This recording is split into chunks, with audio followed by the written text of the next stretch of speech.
ಸ್ನೇಹಿತರಿಗೆ ತರಗತಿಗೆ ಸ್ವಾಗತ. ತರಗತಿ ಪ್ರಾರಂಭ ಮಾಡೋಕ್ಕಿಂತ ಮುಂಚಿತವಾಗಿ ನಮ್ಮ ಒಂದು ಯೂಟ್ಯೂಬ್ ಚಾನಲಿಗೆ ಸಬ್ಸ್ಕ್ರೈಬ್ ಆಗಿ ಪ್ರತಿನಿತ್ಯ ತರಗತಿಗಳನ್ನು ವೀಕ್ಷಿಸಿ ಅನ್ನುತ್ತಾ ಇವತ್ತಿನ ಒಂದು ತರಗತಿಯನ್ನು ಪ್ರಾರಂಭ ಮಾಡ್ತಾ ಹೋಗ್ತೀನಿ. ಇವತ್ತಿನ ತರಗತಿಯೊಳಗೆ ಛಂದಸ್ಸು, ಪ್ರಾಸ, ಮಾತ್ರಾಗಣೆಯ ಬಗ್ಗೆ ಸಂಪೂರ್ಣವಾಗಿ ಚರ್ಚೆಯನ್ನು ಮಾಡ್ತಾ ಹೋಗ್ತೀನಿ. ಇದು 10ನೇ ತರಗತಿಯ ಸಂಪೂರ್ಣ ಕನ್ನಡ ವ್ಯಾಕರಣದ 9ನೇ ತರಗತಿ ಆಗಿರೋದನ್ನು ನೋಡ್ತಾ ಹೋಗ್ತೀವಿ. ಹಾಗಾದ್ರೆ ಮೊದಲನೇದಾಗಿ ಛಂದಸ್ಸುಗಳ ಬಗ್ಗೆ ನೋಡ್ತಾ ಹೋಗೋಣ. ಈ ಛಂದಸ್ಸು ವಿಶೇಷವಾಗಿ ಏನದು ಪ್ರಾರಂಭದಲ್ಲೇ ನೀಟಾಗಿ ಕಲ್ತಪ್ಪ ಅಂದರೆ ಇದು ಹಾಲು ಕುಡಿದಷ್ಟೇ ಒಂದು ಈಜಿ ಮತ್ತು ಸರಳದ ಒಂದು ಗ್ರಾಮರ್. ಈ ಒಂದು ಛಂದಸ್ಸು ಏನು ಮಾಡ್ತಾ ಹೋಗ್ತವಪ್ಪ ಅಂದರೆ ಈ ಛಂದಸ್ಸು ಅಂದರೆ ಏನಪ್ಪ ಅಂದ್ರೆ ಆ ಪದ್ಯ ಏನು ನೋಡ್ತಾ ಹೋಗ್ತಾವೆ ಆ ಪದ್ಯಗಳ ಒಂದು ರಚನಾ ನಿಯಮಗಳನ್ನು ತಿಳಿಸುವಂಥ ಶಾಸ್ತ್ರಕ್ಕೆ ಅಂತ ಕರಿತಾವಪ್ಪ ಅಂದ್ರೆ ಛಂದಸ್ಸು ಅಂತ ಕರಿತಾವೆ. ಅಂದ್ರೆ ಆ ಪದ್ಯ ರಚನಾ ನಿಯಮಗಳನ್ನು ತಿಳಿಸುವಂಥ ಶಾಸ್ತ್ರಕ್ಕೆ ಅಂತ ಕರಿತಾವಪ್ಪ ಅಂದ್ರೆ ಛಂದಸ್ಸು ಅಂತ ಕರಿತಾವೆ. ಅಂದ್ರೆ ಆ ಪದ್ಯದ ಒಂದು ರಚನಾ ನಿಯಮಗಳನ್ನು ತಿಳಿಸುವಂಥ ಶಾಸ್ತ್ರಕ್ಕೆ ಅಂತ ಕರಿತಾವಪ್ಪ ಅಂದ್ರೆ ಛಂದಸ್ಸು ಅಂತ ಕರಿತಾವೆ.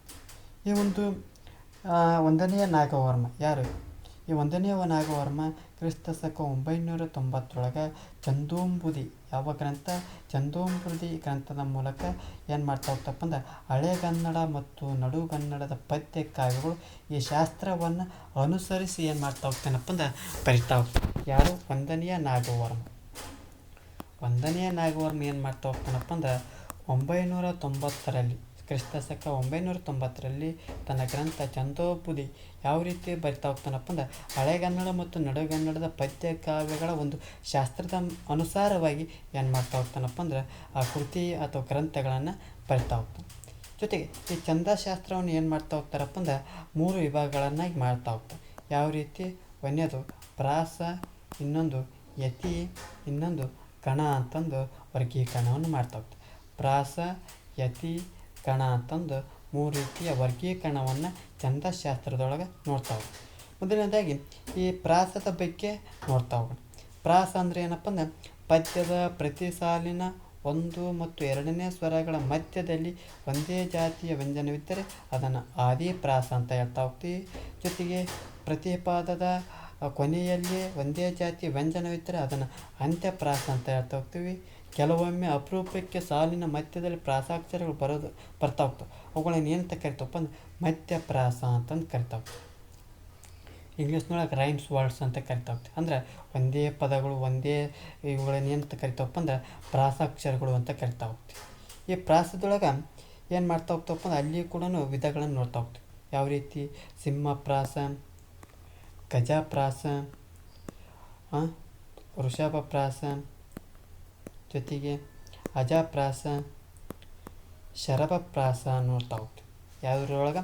ಪ್ರಾಸದೊಳಗೆ ಸಿಂಹಪ್ರಾಸ, ಗಜಪ್ರಾಸ, ವೃಷಭಪ್ರಾಸ, ಅಜಪ್ರಾಸ, ಶರಭಪ್ರಾಸವನ್ನು ನೋಡ್ತಾ ಹೋಗ್ತೀವಿ.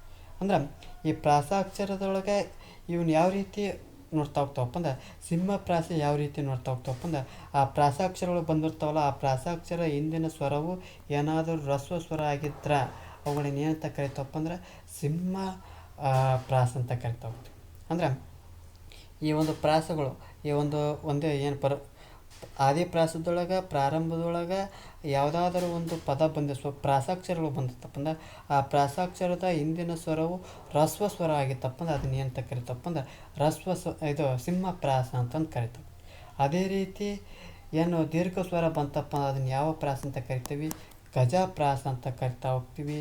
ಜೊತೆಗೆ ಆ ಒಂದು ಪ್ರಾಸಾಕ್ಷರತೆ ಹಿಂದೆ ಅನುಸ್ವಾರ ಬಂತಪ್ಪ ಅಂದ್ರೆ ಏನಂತ ಕರಿತೀವಿ? ವೃಷಭಪ್ರಾಸ ಅಂತ ಕರಿತಾ ಹೋಗ್ತೀವಿ. ಜೊತೆಗೆ ವಿಸರ್ಗ ಇತ್ತಪ್ಪ ಅಂದ್ರೆ ಏನು ಕರಿತಾ ಹೋಗ್ತೀವಿ? ಅಜಪ್ರಾಸ ಅಂತ ಕರಿತಾ ಹೋಗ್ತೀವಿ. ಜೊತೆಗೆ 2-3 ವ್ಯಂಜನಗಳು ಅಕ್ಷರಗಳು ಬಂದಪ್ಪ ಅಂದ್ರೆ ಏನಂತ ಕರಿತಾವಪ್ಪ ಅಂದ್ರೆ ಶರಭಪ್ರಾಸ ಅಂತಂದು ಕರಿತಾ ಹೋಗ್ತೀವಿ. ಸಿಂಹಪ್ರಾಸ, ಗಜಪ್ರಾಸ, ವೃಷಭಪ್ರಾಸ, ಅಜಪ್ರಾಸ, ಶರಭಪ್ರಾಸ. ಸಿಂಹಪ್ರಾಸದೊಳಗೆ ರಸ್ವ ಸ್ವರ, ಗಜಪ್ರಾಸದೊಳಗೆ ದೀರ್ಘ ಸ್ವರ, ವೃಷಭಪ್ರಾಸದೊಳಗೆ ಏನು ನೋಡ್ತಾ ಹೋಗ್ತೀವಿ? ಅನುಸ್ವಾರ, ಅಜಪ್ರಾಸದೊಳಗೆ ಏನು ನೋಡ್ತಾ ಹೋಗ್ತೀವಿ? ವಿಸರ್ಗ. ಕೊನೆಯದಾಗಿ ಶರಭಪ್ರಾಸದೊಳಗೆ 2 ಅಥವಾ 2ಕ್ಕಿಂತ ಪ್ರಾಸಾಕ್ಷರಗಳು ಒಂದೇ ಜಾತಿ 2 ವ್ಯಂಜನಗಳು ಪ್ರಾಸಾಕ್ಷರಗಳಿದ್ದರೆ ಅವುಗಳನ್ನು ಏನಂತ ಕರಿತಾವಪ್ಪ ಅಂದ್ರೆ ಶರಭಪ್ರಾಸ ಅಂತಂದು ಕ್ಷಮೆ ಇರಲಿ 2-3 ವ್ಯಂಜನಗಳಿದ್ದರೆ ಶರಭ ಪ್ರಾಸ ಅಂತ ಕರಿತಾ ಹೋಗ್ತೀವಿ. ಅದೇ ರೀತಿ 2-3 ವ್ಯಂಜನಗಳು ಪ್ರಾಸಾಕ್ಷರಗಳಿದ್ದರೆ ಅವುಗಳನ್ನು ಅಯ್ಯಾಪ್ರಾಸ ಅಂತಂದು ಕರಿತಾ ಹೋಗ್ತೀವಿ. ಬೇರೆ ಬೇರೆ ಜಾತಿಯ 2 ವ್ಯಂಜನಗಳಿತ್ತಪ್ಪ ಅಂದ್ರೆ ಅವುಗಳನ್ನು ಶರಭ ಪ್ರಾಸ ಅಂತ ಕರಿತೀವಿ. ಬೇರೆ ಬೇರೆ ವ್ಯಂಜನಗಳಿತ್ತಪ್ಪ ಅಂದರೆ ಅಂತ ಕರಿತೀವಿ, ಶರಭ ಪ್ರಾಸ ಅಂತ ಕರಿತೀವಿ. ಒಂದೇ ರೀತಿಯ ಒಂದು ವ್ಯಂಜನಗಳಿತ್ತಪ್ಪ ಅಂದ್ರೆ ಅವುಗಳನ್ನು ಅಯ್ಯಾಪ್ರಾಸ ಅಂತಂದು ಕರಿತಾ ಹೋಗ್ತೀವಿ. ಒಟ್ಟಾರೆಯಾಗಿ ನೋಡೋದಾದ್ರೆ ಸಿಂಹಪ್ರಾಸ, ಗಜಪ್ರಾಸ, ವೃಷಭಪ್ರಾಸ, ಅಜಪ್ರಾಸ, ಶರಭಪ್ರಾಸ, ಕೊನೆಯದಾಗಿ ಅಯ್ಯಾಪ್ರಾಸ. ಪ್ರಾರಂಭದಲ್ಲಿ ಹ್ರಸ್ವ ಸ್ವರ ಇರಬೇಕು. ಗಜಪ್ರಾಸದೊಳಗೆ ದೀರ್ಘ ಸ್ವರ ಇರಬೇಕು. ವೃಷಭಪ್ರಾಸದೊಳಗೆ ಅನುಸ್ವಾರ ಇರಬೇಕು. ಅಜಪ್ರಾಸದೊಳಗೆ ವಿಸರ್ಗ ಇರಬೇಕು. ಶರಭಪ್ರಾಸದೊಳಗೆ ಬೇರೆ ಬೇರೆ ವ್ಯಂಜನಗಳು ಇರಬೇಕು.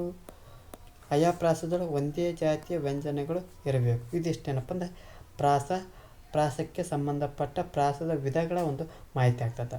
ಸಿಂಹಪ್ರಾಸ, ಗಜಪ್ರಾಸ, ವೃಷಭಪ್ರಾಸ ಮತ್ತು ವೃಷಭಾಗಿ ಅಜಪ್ರಾಸ, ಶರಭಪ್ರಾಸ ಮತ್ತು ಅಯ್ಯಾಪ್ರಾಸವನ್ನು ಒಟ್ಟಾರೆಯಾಗಿ ನೋಡ್ತಾ ಹೋಗ್ತೀವಿ.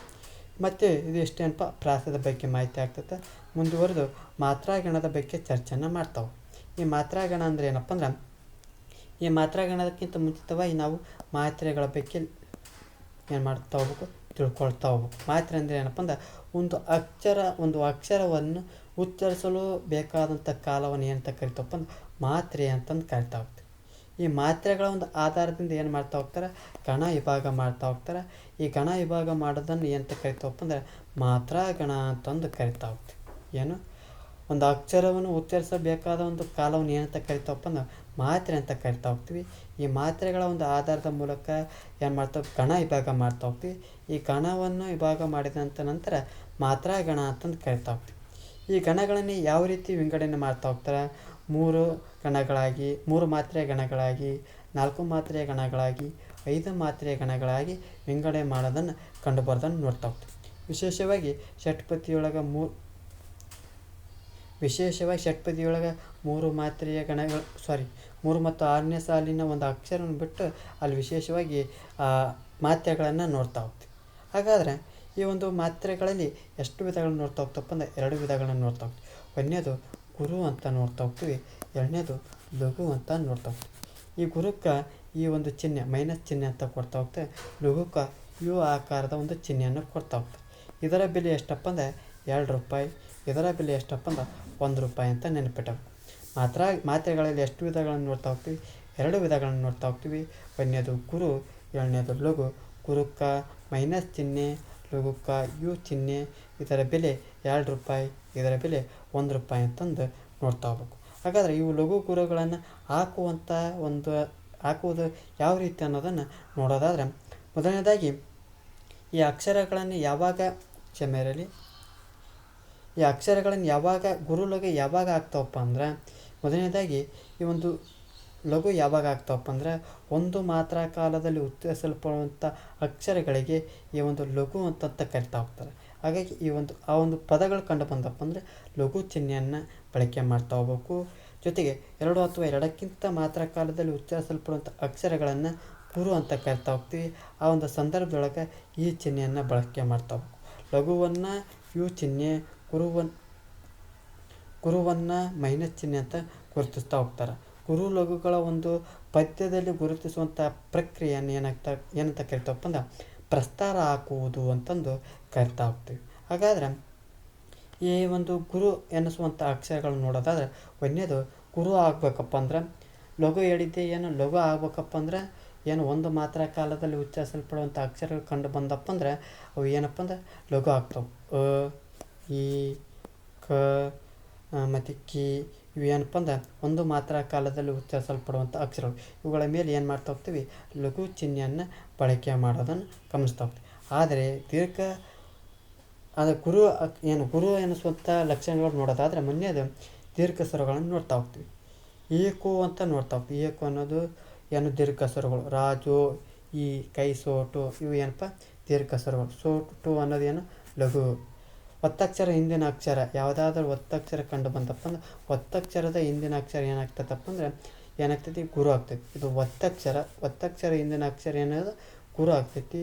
ಇಲ್ಲಿ ಕ್ಷ ಹೊತ್ತು ಇಲ್ಲಿ ಕ ಉಳಿತು ರ ಈ ರೀತಿಯಾಗಿ ಬಳಕೆಯನ್ನು ಮಾಡ್ತಾ ಹೋಗ್ತೀವಿ. ಅನುಸ್ವಾರ ಮತ್ತು ವಿಸರ್ಗಗಳಿಂದ ಕೂಡಿರುವಂಥ ಅಕ್ಷರ ಕೂಡ ಏನಾಗ್ತಾವಪ್ಪ ಅಂದರೆ ಗುರು ಆಗೋದನ್ನು ನೋಡ್ತಾ ಹೋಗ್ತೀವಿ. ಶಂಕ ಅಂತ ಇರ್ತೈತಿ. ಇದು ಏನದು ಅನುಸಾರದಿಂದ ಕೂಡಿರುವಂಥ ಪದ ಆಗ್ತೈತಿ. ಇದು ಏನಾಗ್ತೈತಿ ಗುರು ಆಗ್ತೈತಿ. ಇದಕ್ಕೆ ಇದು ಒಂದು ಮಾತ್ರ ಕಾಲದಲ್ಲಿ ಉಚ್ಚರಿಸಲ್ಪಡುವಂಥ ಪದ ಆಗ್ತೈತಿ. ಇದು ಲಘು ಆಗೋದನ್ನು ನೋಡ್ತೀವಿ. ಅದೇ ರೀತಿ ಪುನಃದೊಳಗೆ ಇದು ಲಘು, ಇದು ಗುರು, ಯಾಕಂದರೆ ವಿಸರ್ಗದಿಂದ ಕೂಡಿರುವಂಥ ಪದ ಆಗಿದೆ. ಅದೇ ರೀತಿ ವ್ಯಂಜನಾಕ್ಷರದಿಂದ ಕೂಡಿರುವ ಅಕ್ಷರ ಅಂತ ನೋಡ್ತಾ ಹೋಗ್ತೀವಿ. ವ್ಯಂಜನಾಕ್ಷರ ಪಯ್ಯಲೋಳ್ ಇದು ಅರ್ಧ ವ್ಯಂಜನಾಕ್ಷರ, ಪೂರ್ತಿಯಾದಂಥ ವ್ಯಂಜನಾಕ್ಷರ. ಇದು ಪೂರ್ತಿ ವ್ಯಂಜನಾಕ್ಷರ, ಪೂರ್ತಿ ವ್ಯಂಜನಾಕ್ಷರ, ಲೋಳ್ ಅನ್ನೋದು ಅರ್ಧ ವ್ಯಂಜನಾಕ್ಷರ. ಈ ಒಂದು ಪದ ಕಂಡುವಂತಪ್ಪ ಅಂದರೆ ಇದು ಗುರು ಆಗುವಂಥ ಪದ ಆಗಿರೋದನ್ನು ಗಮನಿಸ್ತಾ ಹೋಗ್ಬೇಕು.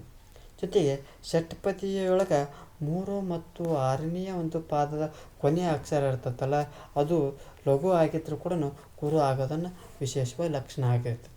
ಅಂದ್ರೆ ಷಟ್ಪದಿಯೊಳಗೆ 3ನೇ ಪಾದ ಮತ್ತು 6ನೇ ಪಾದದ ಕೊನೆಯ ಅಕ್ಷರವು ಲಘು ಆಗಿದ್ರೂ ಕೂಡ ಅದು ಗುರು ಆಗ್ತೈತಿ. ಗುರಿನ ಆಗ್ತೈತಿ. ಒಂದು ವೇಳೆ ಲಘು ಇದ್ರೂ ಕೂಡ ಗುರು ಆಗೋದನ್ನು ವಿಶೇಷವಾಗಿ ಈ ಒಂದು ಷಟ್ಪದಿಯೊಳಗೆ ವಿಶೇಷವಾದಂಥ ಲಕ್ಷಣವನ್ನು ನೋಡ್ತಾ ಹೋಗ್ತೀವಿ. ಜೊತೆಗೆ ಇದಿಷ್ಟೇನಪ್ಪ ಅಂದ್ರೆ ಈ ಒಂದು ತರಗತಿಯೊಳಗೆ ಛಂದಸ್ಸಿನೊಳಗೆ ಪ್ರಾಸಗಳ ಬಗ್ಗೆ ನೋಡ್ತಾ ಹೋದ್ವಿ. ಪ್ರಾಸದೊಳಗೆ ಸಿಂಹಪ್ರಾಸ, ಗಜಪ್ರಾಸ, ಋಷಭಪ್ರಾಸ, ಅಜಪ್ರಾಸ, ಶರಭಪ್ರಾಸ, ಅಯಪ್ರಾಸವನ್ನು ನೋಡ್ತಾ ಹೋದ್ವಿ. ಅದೇ ರೀತಿ ಮಾತ್ರಾಗಣದೊಳಗೆ ಗುರು ಲಘು ಬಗ್ಗೆ ನೋಡ್ತಾ ಹೋದ್ವಿ. ಜೊತೆಗೆ ಆ ಗುರುವಿನ ಲಕ್ಷಣಗಳ ಬಗ್ಗೆ ನೋಡ್ತಾ ಹೋದ್ವಿ. ಈ ಒಂದು ತರಗತಿ ಎಷ್ಟಾರು ನಮ್ಮ ಒಂದು ಯೂಟ್ಯೂಬ್ ಚಾನೆಲ್ಗೆ ಸಬ್ಸ್ಕ್ರೈಬ್ ಆಗಿ, ಜೊತೆ ಈ ಒಂದು ತರಗತಿ ಎಷ್ಟಾರು ಲೈಕ್ ಮಾಡಿ, ಇಲ್ಲದಿದ್ದರೆ ಡಿಸ್ಲೈಕ್ ಮಾಡಿ. ಏನಾದರೂ ದೋಷಗಳು ನಿಮ್ಮ ಒಂದು ಅಭಿಪ್ರಾಯಗಳನ್ನು ಕಮೆಂಟ್ ಬಾಕ್ಸ್ನ ಮೂಲಕ ತಿಳಿಸಿ ಅನ್ನುತ್ತಾ ಈ ಒಂದು ತರಗತಿಯನ್ನು ಮುಗಿಸ್ತಾ ಇದ್ದೀನಿ. ಎಲ್ಲರಿಗೂ ಧನ್ಯವಾದಗಳು.